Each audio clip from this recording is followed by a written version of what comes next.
අපි මේ ලංකාවේ සාමාන්‍යයෙන් ගුල්මිනි සාම්ප්‍රදායිකව තෝරගන්න අධ්‍යාපන රටාවන් තියෙනවා. එතනින් එහාට බැරි වුණොත් එහෙම ඊළඟට පෞද්ගලික අංශයේ ගිහිල්ලා හදාරන සාමාන්‍ය සාම්ප්‍රදායික විෂයන් කිහිපයකුත් තියෙනවා. හැබැයි ඊට අමතරව දැන් විශේෂයෙන්ම උසස් පෙළ දක්වා ජීව විද්‍යාංශය හරි මොකක් හරි විෂයක් තෝරගෙන ඉන්න දරුවෙක්ට බැරි වෙලාවත් කැම්පස් යන්න බැරි වුණොත් එතනින් එහාට ඒ දරුවෝ කරන්නේ මොනවද? ජීව විද්‍යාව නොකරත් සාමාන්‍ය දරුවෝ සාමාන්‍ය පෙළෙන් දරුවෝ ඉවත් වුණොත් එයාට ආසාවක් තියෙනවා නම් සෞඛ්‍ය ශාස්ත්‍රයට එන්න සෞඛ්‍ය ශාස්ත්‍රයේ රැකියාවක් කරන්න එහෙම ආසාවක් තියෙනවා නම් ලංකාවේ ඒකට තියෙන අවස්ථාවන් පිළිබඳව කතා කරද්දී IIHS ගැන අපි වතාවල් කිහිපයකදීම කතා කරා. ඉතින් අපි හිතුවා අදත් තවදුරටත් ඒ ගැන ඔබව දැනුම්වත් කරන්න ඕනි කියලා. ඔව් ඒ පිළිබඳව කතා කරන්න අපිට එකතු වෙලා ඉන්නවා IIHS ආයතනයේ ක්ලිනිකල් එඩියුකේෂන් අංශ ප්‍රධානී ජ්‍යෙෂ්ඨ කතිකාචාර්ය උපුල්මලී අනුරුද්ධිකා ඔබතුමිය බොහොම ආදරෙන් ගෞරවයෙන් පිළිගන්නවා. ඒ වගේම තමයි IIHS ආයතනය සමග සම්බන්ධ වෙලා උපාධියක් ලබාගත්ත ධනංජනී ශාන්තිකත් අපිට එකතු වෙලා ඉන්නවා. අයිබෝන් කියලා පිළිගන්නවා. මම කැමතියි මුලින්ම ඔබතුමීගේ පැත්තට යොමු වෙන්න. දැන් වසර 25ක පමණ කාලයක් මේ අත්දැකීම් ගැන කතා කරද්දී IIHS ආයතනයට අපි මුලින්ම ආයතනයේ විශේෂත්වය ගැන කතා කරලා පිටසටහන ආරම්භ කරමු. අත වශයෙන්ම සතුටින් ප්‍රකාශ කරන්න කැමතියි සෞඛ්‍ය ශාස්ත්‍රයේ පුරෝගාමීන් හැටියට සෞඛ්‍ය අධ්‍යාපනය විතරක්ම ලබා දෙන එකම ආයතනයක් හැටියට වසර 25කට වැඩි අත්දැකීම් අප ආයතනයේ සතුයි. ඒ වගේම continuous education background එකක් තියෙන environment එකක් තියෙන සුවිශේෂී ආයතනයක් වශයෙන් අප ආයතනයේ සඳහන් කරන්න කැමතියි. ඒ වගේම දේශීය සහ විදේශීය වශයෙන් රැකියා අවස්ථා විවර කර දීමක් අපේ සිසුන්ට අපි සිදු කරලා තියෙනවා. ඒ වගේම අපේ විශාල උපාධිධාරීන් සංඛ්‍යාවක් අප සතුයි මේ අවුරුදු 25 පුරාවටම. ඔවුන් දේශීය වශයෙන් විදේශීය වශයෙන් සේවයේ නියුතුව සිටිනවා සහ ඔවුන්ගේ වැඩිදුර අධ්‍යාපන කටයුතු සඳහා විදේශගත වෙලා සේවය කිරීමක් සිදු කරනවා. හරි ධනංජනී දැන් අපි ඉස්සෙල්ලාම පොඩ්ඩක් ධනංජනී වඳුරගෙනමු. කවුද ධනංජනී කියන්නේ පාසල් ගියේ කොහෙද ඊළඟට දැන් ඔබ මේ නර්සින් නැත්තම් මේ හෙද වෘත්තියෙන් ඉන්නේ මේ ශාස්ත්‍රයට එන්නේ ඇයි කියන එකත් ඒ එක්කම ඔබ ඇයි IIHS තෝරගන්නේ? ටිකක් ප්‍රශ්න ගොඩක් තියෙනවා එකපාර අපි උත්තර දෙමු. හරි මම මුලින්ම කියලා එන්නම් මගේ පවුල් පසුබිම ගැන. මම තමා මගේ පවුල වැඩිමල්ම දියණිය. මගෙන් පස්සේ තව නංගිලා දෙන්නයි මල්ලි ඉන්නවා සහ අම්මා තාත්තා. එතකොට මගේ පාසල් අධ්‍යාපනයට ගියපුවාම මම පාසල් දෙකකට යනවා. මගේ ප්‍රාථමික අංශය තිරප්පනේ මහානාම මහාවිද්‍යාලයටත් එතනින් ද්විතීක අධ්‍යාපනයට මම යනවා අනුරාධපුර ස්වර්ණපාරි ගර්ල්ස් කොලේජ් එකට. එතනදී මම උසස් පෙළ අංශය හදාරන්නේ භෞතික විද්‍යා අංශය. ඒකෙදි මම විශ්වවිද්‍යාල වරම් ලබනවා.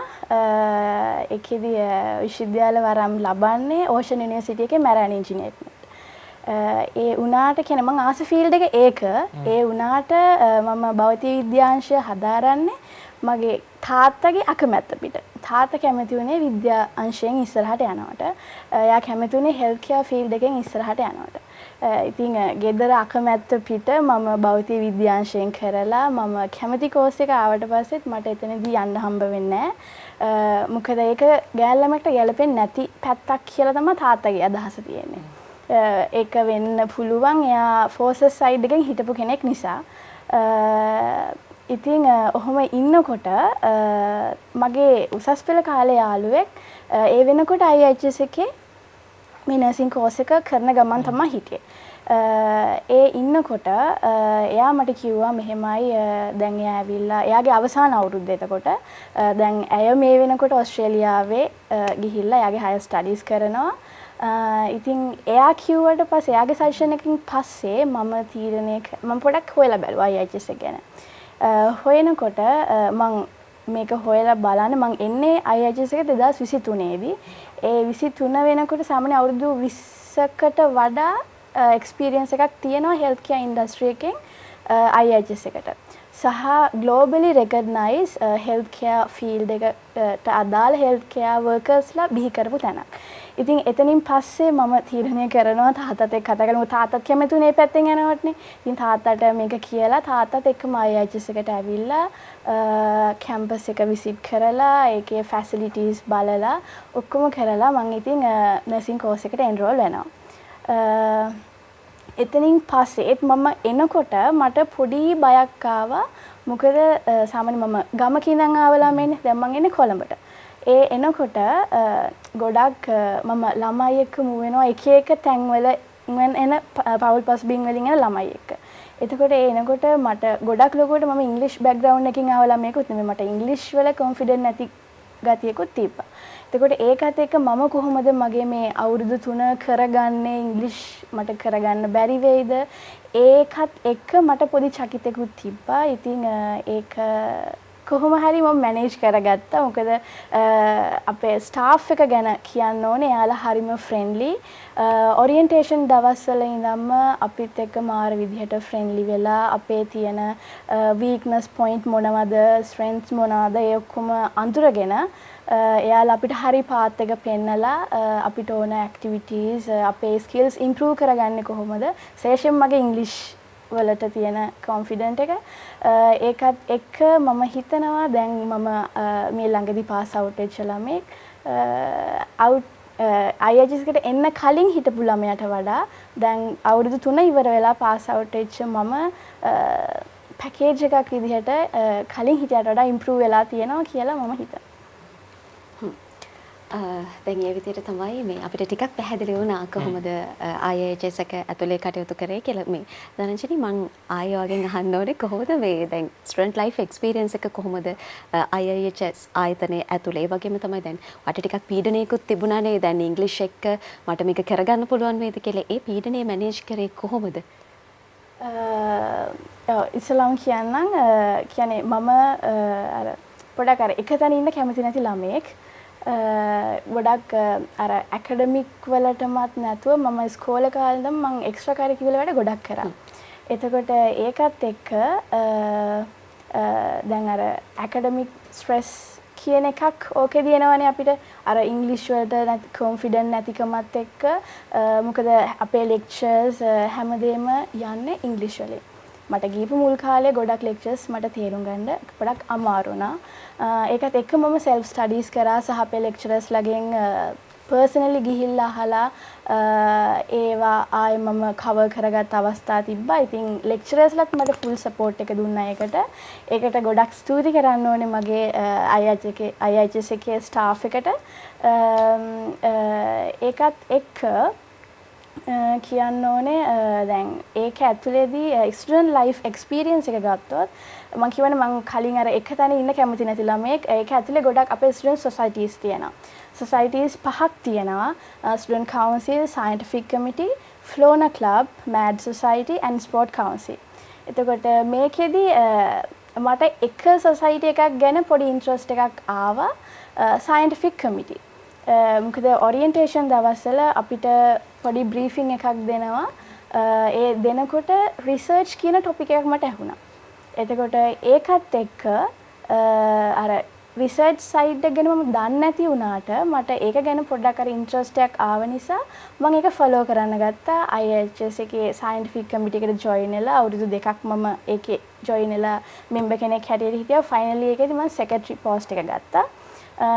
ඒකත් එක්ක මගේ රිසර්ච් වලට තියෙන කොන්ෆිඩන්ට් එක වැඩි වුණා. ඒකත් එක්ක වැඩ කරනකොට මට ඉංග්‍රීසි වල ගොඩක් ඉම්ප්‍රූව්මන්ට් එකක් තිබ්බා. මොකද එතනදී අපි ඉන්ටර්නැෂනල් ඩෙලිගේට්ස්ලාත් එක්ක වැඩ කරනවා. ඉන්ටර්නැෂනල් ලෝකල් හැම කෙනෙක් එක්කම අපි වැඩ කරනවා. ඒකත් එක්ක මගේ ඉංග්‍රීසි වලට තියෙන බය නැති වුණා. කොන්ෆිඩන්ට් එක වැඩි වුණා. ඒවත් එක්ක රිසර්ච් ප්ලස් මගේ ඇකඩමික් සයිඩ් එක සහ මගේ කමියුනිටි එන්ගේජ්මන්ට් කියන සයිඩ් එකත් වැඩිනවා. මොකද අපේ මොඩියුල් ප්ලෑන් එක ඇතුලේ තියෙනවා research, academic plus academic side එකේම තමයි රිසර්ච් වැටෙන්නේ ප්ලස් ප්‍රොජෙක්ට් එකකුත් අපිට කරන්න ඕනේ. එතකොට ඒ ප්‍රොජෙක්ට් එක අපි කරන්න ඕනේ කමියුනිටි එකත් එක්ක එන්ගේජ් වෙලා. මොකද අපි යන්නේ හෙල්ත් කෙයාර් වර්කර්ස්ලා විදිහට ඉස්සරහට. ඒ යනකොට අපි අනිවාර්යෙන් දැනගන්න ඕනේ කොහොමද මිනිස්සුත් එක්ක ඩීල් කරන්න කියලා. එතකොට ඒක අපිට මෙතනදී හොඳ අත්වලක් වෙනවා කොහොමද මිනිස්සෙක් එක්ක ඩීල් කරන්න කියලා. කමියුනිටි එකට ගිහිල්ලා එයාලගේ ප්‍රශ්න අඳුරගෙන එයාලගේ ප්‍රශ්න වලට අපි උත්තර හොයන්න ඕනේ. ඒකෙන් අපි ඩිසිෂන් මේකින් කියන ස්කිල් එක වැඩි වෙනවා. එතකොට ඒකත් එක්ක ඒ ප්‍රොජෙක්ට්ස්, කමියුනිටි එන්ගේජ්මන්ට්ස්, රිසර්ච් සහ ඇකඩමි ඔය තුනම මට අර බැලන්ස් කරගන්න පුළුවන් වුණා කියලා මම හිතන්නේ මගේ එක්ස්ට්‍රා වැඩත් එක්ක. මොකද මට එක්ස්ට්‍රා වැඩ නැතුව ඇකඩමික් සයිඩ් එක විතරක් බැලන්ස් කරගන්න තිබ්බා නම් මට පොඩ්ඩක් අමාරු වෙන්න තිබ්බා. මට මෙච්චර ඉම්ප්‍රූව්මන්ට් එකක් ගන්නත් බැරි වෙන්න තිබ්බා. ඉතින් ඒක තමයි කියන්නේ. මම හිතන්නේ ධනංජනීගේ පැහැදිලි කිරීම ඉතාම වැදගත් වෙයි. කියන්නේ මේක අත්දැකීමක් විදිහට කියන කතාවක් නේ. ඒ නිසා ඒ පැහැදිලි කිරීම ඇතුලේ ගොඩක් දේවල් මම හිතන්නේ ආයතනය පිළිබඳව ඔබට පැහැදිලි වෙන්නේ නැති. ජේෂ්ඨ කතිකාචාර්යතුමිය දැන් මේ දරුවෝ වැඩ කරන්න වෙන්නේ සෞඛ්‍ය ශාස්ත්‍රය. අර ධනංජනී කිව්වා ඊළඟට රෝගීන් එක්ක තමයි රෝගීන්ගේ ඥාතීන් එක්ක ඒ අයත් එක්ක ගනුදෙනුවක් තියෙන මේක මානසික ගනුදෙනුවක්. එතකොට ඒකෙදි මේ ක්ලිනිකල් ප්‍රැක්ටිස් නැත්තම් සායනික පුහුණුව කියන එක ඊටාම වැදගත් කාරණයක්. එතකොට IHS එක කොහොමද දරුවන්ට සායනික පුහුණුව ලබා දෙන්නේ? කොහොමද රෝහල් වලට මේ දරුවෝ යොමු කරන්නේ සහ ඒ පිළිබඳව පැහැදිලි කිරීමක් කරන්නේ? ඔව්. ඉස්සෙල්ලා මම ධනංජනී කියපු කතාවට එක පොයින්ට් එකක් ඇඩ් කරන්න කැමතියි. අපේ এডুকেෂන් එක ඇත්තටම සිද්ධ වෙන්නේ ප්‍රධාන කැටගරිස් 4ක් ඇතුළත. ඒ කියන්නේ 4 pillars 4කින්.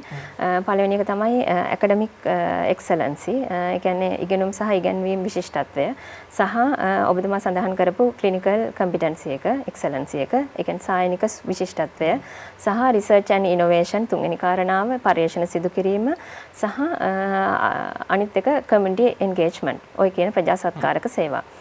ඔය අතරින් කතා කර ඔය කියන නිර්ණායක 4 ඔස්සේ තමයි අපේ පාඨමාලාවන් සකස් වෙලා තියෙන්නේ.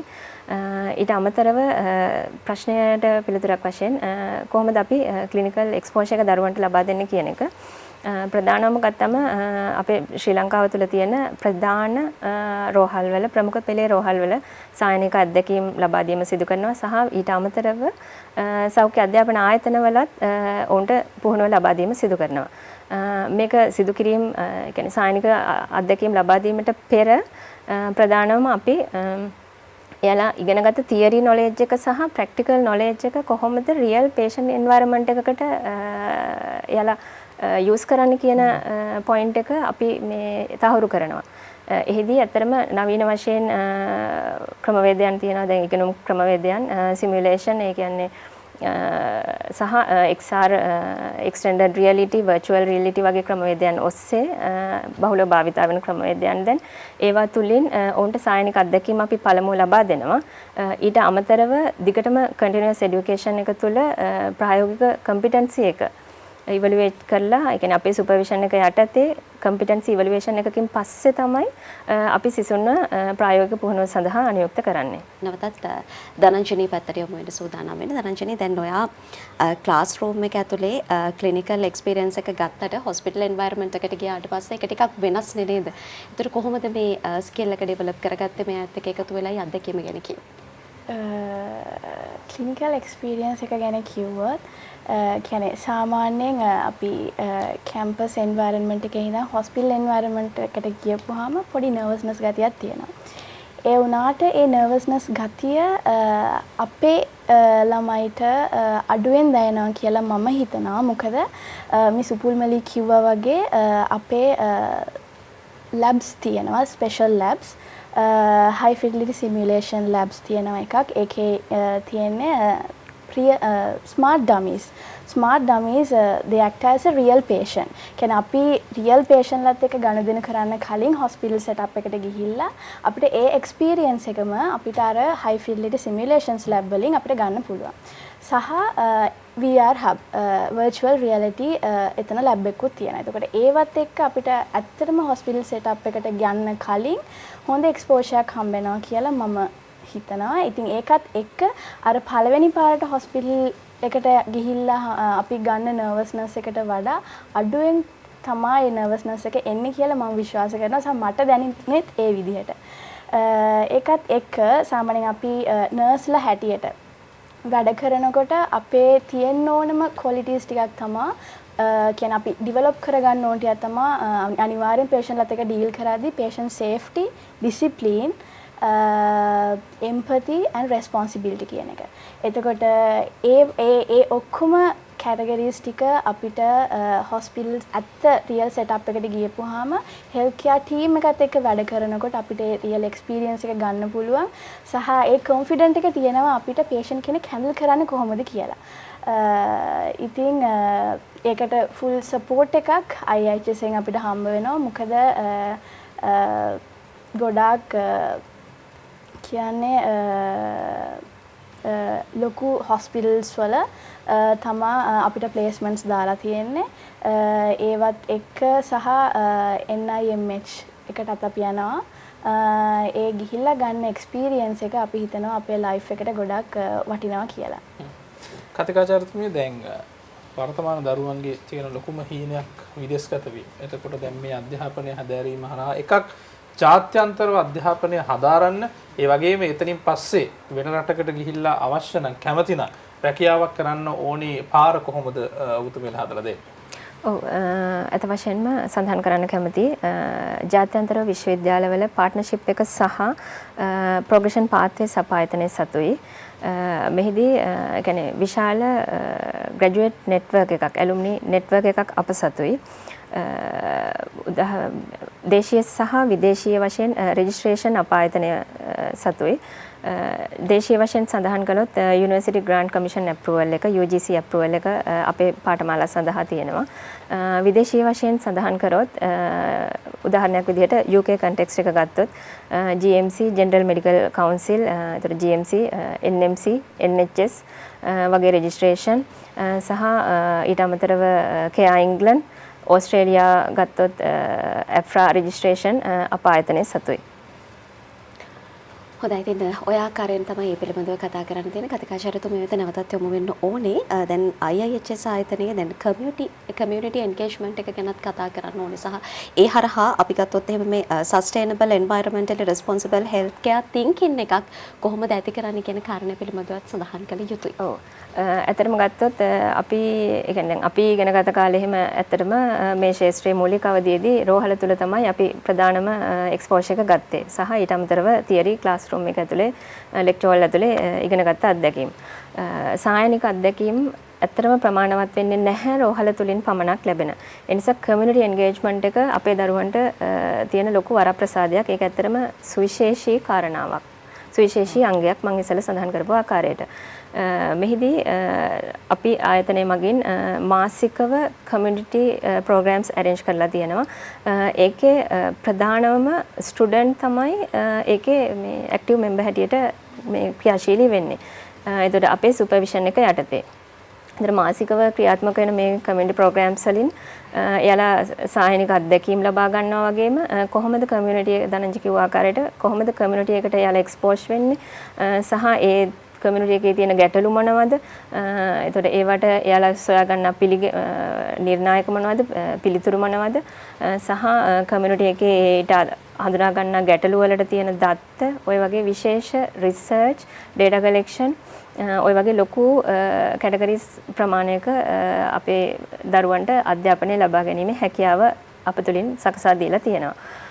ඊට අමතරව සඳහන් කරන්න පුළුවන් ඒකෙන් ඇත්තටම අපේ ස්ටුඩන්ට් ලැබෙන බෙනිෆිට් එක තමයි එයාලා කමියුනිටි එක්ස්පෝෂර් එක, කමියුනිකේෂන්, ක්‍රිටිකල් තින්කින් ඔය කියන නිර්ණායක ගොඩක් දුරට එයාලාට දැනුවත් කිරීම ලබා ගන්න සහ අත්දැකීම් ලබා ගන්න පුළුවන්. ඊට අමතරව එයාලා හොයාගන්න රිසර්ච් ෆයින්ඩින්ග්ස්, රිසර්ච් ඩේටා එයාලට රිසර්ච් වලට පර්යේෂණ සඳහා භාවිතා කරන්න පුළුවන් සහ අපේ සෞඛ්‍ය ක්ෂේත්‍රයේ දියුණුව සඳහා මේ ඩේටා ස්ටැටිස්ටික්ස් අපිට යූස් කරන්න පුළුවන්. ඊට අමතරව මේ අයිඩෙන්ටිෆයි කරන ඉෂුස් වලට එයාලා විසින්ම ප්‍රාථමික මට්ටමින් ප්‍රාථමික අවධියේ පිළිතුරු, ඒ කියන්නේ ප්‍රොජෙක්ට්ස් හැටියට ඒවා ක්‍රියාත්මක කිරීම කරනවා අපේ අධීක්ෂණය, නිසි අධීක්ෂණය සහ උපකාරීත්වය ඇතුව. ධනංජනි දැන් මේ සියල්ල එක්ක මේ වෙලාවේ නංගිල මල්ලිලා ගණනාවක්, ඔබේ නංගිල මල්ලිලා ගණනාවක් වැඩසටහන නරඹනවා. ඒ වගේම එයාලගේ දෙමව්පියෝ විශේෂයෙන්ම දැන් උසස් පෙළත් යනවා, උසස් පෙළ දරුවන්ගේ දෙමව්පියෝ අපු නරඹනවා ඇති. ඇත්තටම කොහොමද සෞඛ්‍ය ක්ෂේත්‍රයේ අධ්‍යාපනයට පිවිසෙනවා නම් ඒකට IHS එක තෝරගන්නවද නැද්ද කියන තීරණය ගන්න කොහෙන්ද පටන් ගන්න ඕනේ ඇත්තටම? පටන් ගන්න ඕනේ කිව්වොත් අර මට තිබ්බනේ ඉංග්‍රීසි වලට තිබ්බ බයක්, කොන්ෆිඩන්ට් නැතිකමක්. ඒක ඔයාලා තුලටත් දාගන්න එපා කියලා මම කියනවා. එහෙම දාගෙන ඔයා යන්න ආස ෆීල්ඩ් එකෙන් යන්න නැතුව ඉන්න නැතුව අනිවාර්යෙන් බලන්න ඕන තව එකක් තමයි කවදාකවත් හෙල්ත් කෙයාර් ඉන්ඩස්ට්‍රි එක කවදාකවත් මොනම දෙයකදීවත් වැටෙන්නේ නැති එකක්. එතකොට අපි පුළුවන් තරම් බලන්න ඕනේ මොන වගේ සිටුේෂන් එකක වුණත් අර පහළ බහින් නැති ඩිමාන්ඩ් එක පහළ යන්නේ නැති ඉන්ඩස්ට්‍රි එකක් එක්ක ඉස්සරහට යන්න. ඉතින් ඒකෙදි හොඳම ඉන්ඩස්ට්‍රි එක තමයි හෙල්ත් කෙයාර් ඉන්ඩස්ට්‍රි එක කියලා මම හිතනවා. ඉතින් ඒකත් එක්ක ඔයාලා යන්න කැමති හෙල්ත් කෙයාර් ෆීල්ඩ් එකේ නම් කියන්නේ අපේ දැන් කැම්පස් එකේ නර්සිං විතරක් නෙමෙයි. තව ෆිසියෝതെරපි තියෙනවා, බායෝමෙඩිකල් සයන්ස් තියෙනවා, සහ තව කෝසස් තියෙනවා. එතකොට ඒවත් එක්ක ඔයාලා යන්න කැමති හෙල්ත් කෙයාර් ෆීල්ඩ් එකෙන් නම් අම්මලට කියන්න.